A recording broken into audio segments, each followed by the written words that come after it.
বড় পর্দায় পা রাখলেও এখনও অনেকের কাছেই সৌমিত্রিষা কুণ্ডু, মিঠাই নামেই জনপ্রিয় হয়ে রয়েছেন। আসলে কিছু কিছু সিরিয়াল হয় যেগুলি দর্শকদের মন ছুঁয়ে মনের কোণে পাকাপাকিভাবে জায়গা করে নেয়।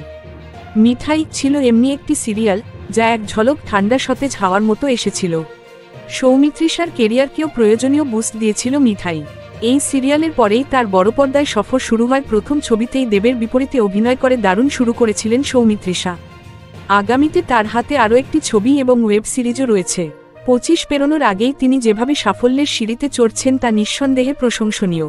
তবে এই বয়সেই ব্যক্তিগত জীবনেও বেশ কিছু অভিজ্ঞতার সম্মুখীন হয়েছেন সৌমিত্রিষা।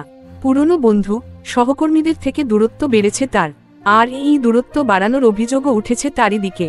মিঠাই চলাকালীন টিমের প্রত্যেকের মধ্যেই দারুণ বন্ডিং গড়ে উঠেছিল। বিশেষ করে সৌমিত্রিষা এবং তন্নি লাহা রায়ের বন্ধুত্ব ছিল নজরকাড়া। কিন্তু বাকি টিমের মধ্যে বন্ধন এখনও আগের মতো থাকলেও সৌমিত্রিষাই ছিটকে গিয়েছেন গ্রুপ থেকে। Thank you so much for watching our videos. Please do like, share and subscribe our channel.